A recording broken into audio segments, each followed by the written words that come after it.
My name is Gerald Marsh, and I am 31 years old. 3 weeks ago, I sat across a conference table from 2 detectives, a real estate attorney, and my stepbrother Dean. Dean had a folder in front of him.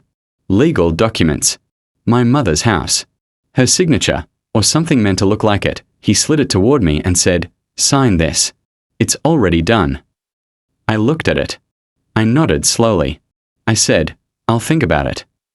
Then I reached into my jacket pocket and placed a single envelope on the table. Dean's face went pale. The attorney picked up the envelope. Dean didn't move. He didn't need to open it. He already knew what was inside. Before I tell you what happened next, please hit like and subscribe. Drop your city and local time below. I love knowing where you're listening from. Now let me take you back to 8 years ago, when my neighbor Mrs. Calloway said something to me I didn't fully understand until the night she called me at 2 a.m., whispering. I grew up in a grey 2-story house on Elmfield Road. The kind of street where the trees are old and the sidewalks are cracked and everyone has known each other too long to be polite anymore. My mother, Patricia Marsh, raised me mostly alone. My father left when I was 4.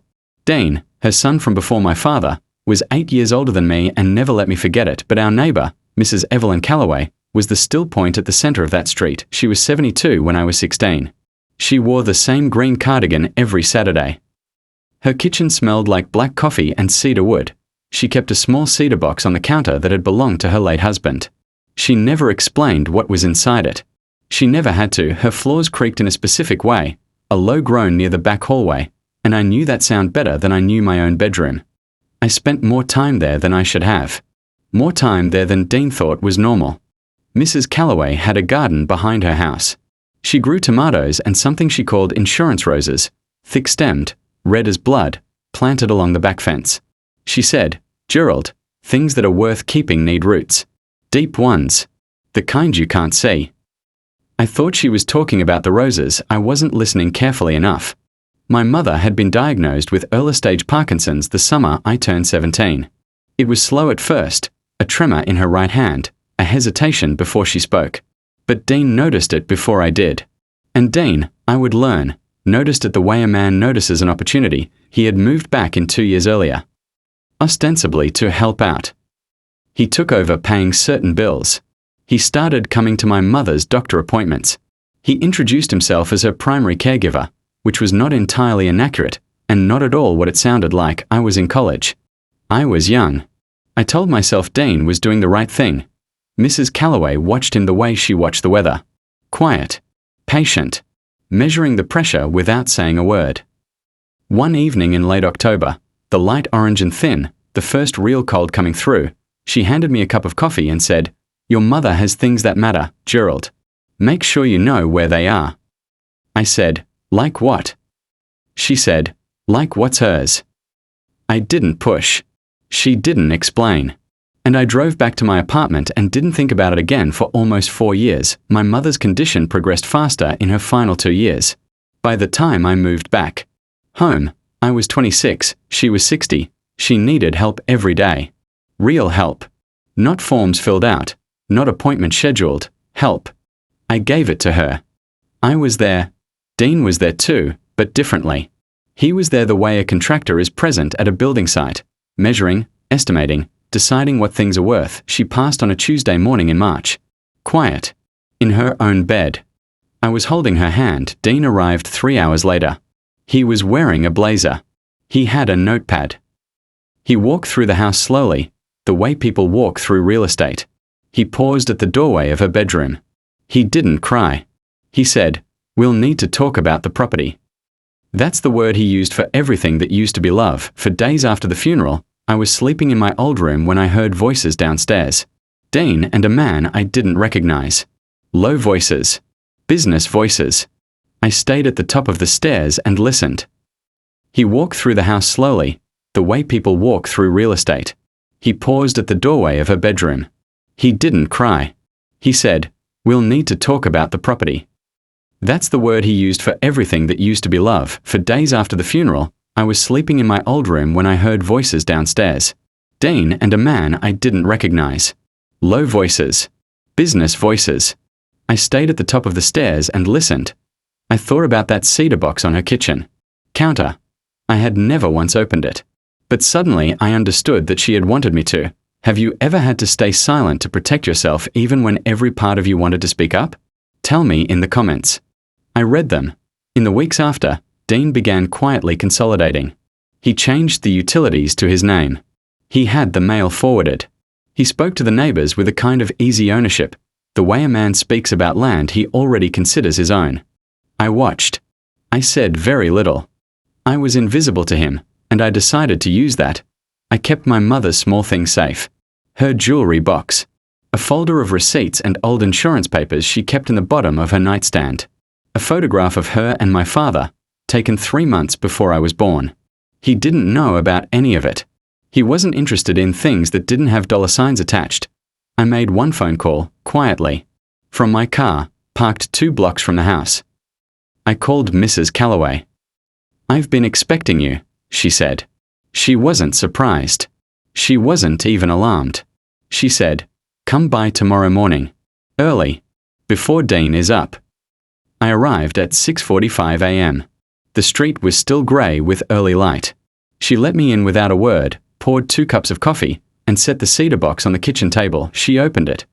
Inside was a sealed envelope with my name written on it in my mother's handwriting. Below it, a business card. And below that, a folded letter, written on notarized paper, dated 16 months earlier. Mrs. Calloway said, "Your mother came to me after her second specialist appointment. She knew what was coming. She wanted to make sure Dean couldn't get ahead of it." I opened the envelope. Inside was a copy of a revised will, dated 14 months before her death, executed by an estate attorney named Robert Alcott. My mother had quietly updated everything. The house, her accounts, her personal effects, all of it designated to me. The original will Dean was counting on was 9 years old, written before he moved back, before the diagnosis, before any of it. Robert Alcott had already been notified of her passing. He had already filed the updated will with the probate court. He had already sent 1 letter to Dean's attorney, certified mail, returned unsigned. Dean's plan wasn't just defeated.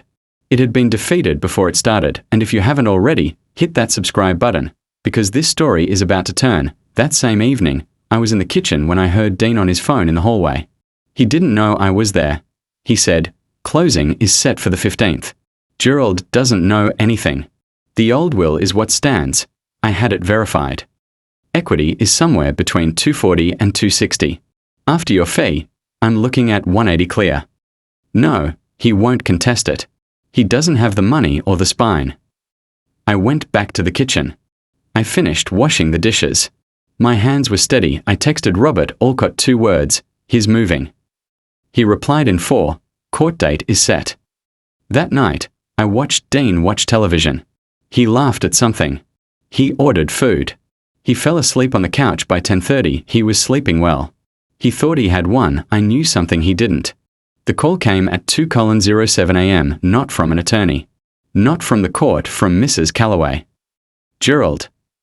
Her voice was barely above a whisper. "There is a man in your backyard with a crowbar." I moved to the window.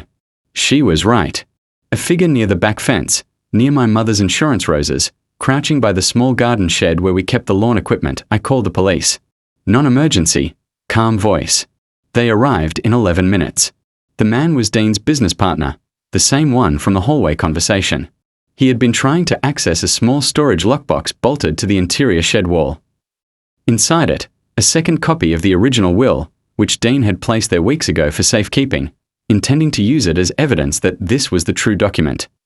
He had sent someone to retrieve it before the court date, to remove the original from the premises. 12:03 a.m., 3 days later. I sat in Robert Alcott's office. I signed the last document. I am 31 years old. I am the legal owner of 14, Elmfield Road.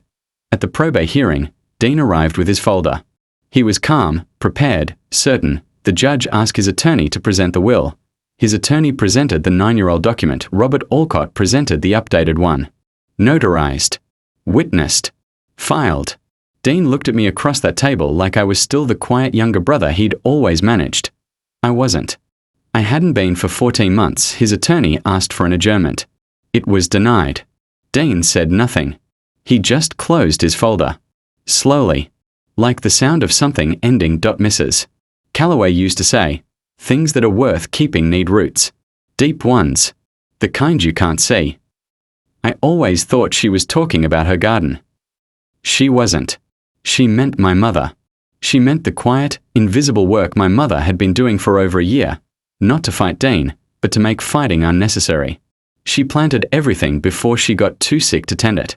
She trusted that someone would know where to look. Dean lost the contest. The court upheld the updated will in full. His business partner pleaded to a reduced charge. As far as I know, Dean has not returned to Elmfield Road. Robert Alcott sent a handwritten note after. She wasn't. She meant my mother. She meant the quiet, invisible work my mother had been doing for over a year, not to fight Dean, but to make fighting unnecessary. She planted everything before she got too sick to tend it. She trusted that someone would know where to look. Dean lost the contest. The court upheld the updated will in full. His business partner pleaded to a reduced charge. As far as I know, Dean has not returned to Elmfield Road. Robert Alcott sent a handwritten note after the final ruling. It said, "Your mother was one of the sharpest clients I have ever had. She planned everything perfectly. As for me, I still have the house. My mother's roses came back this spring. Thick-stemmed, dark red, growing right along that back fence where the man with the crowbar was crouching that night. I think about my mother every time I walk through the back door. And I think, she didn't leave me a house.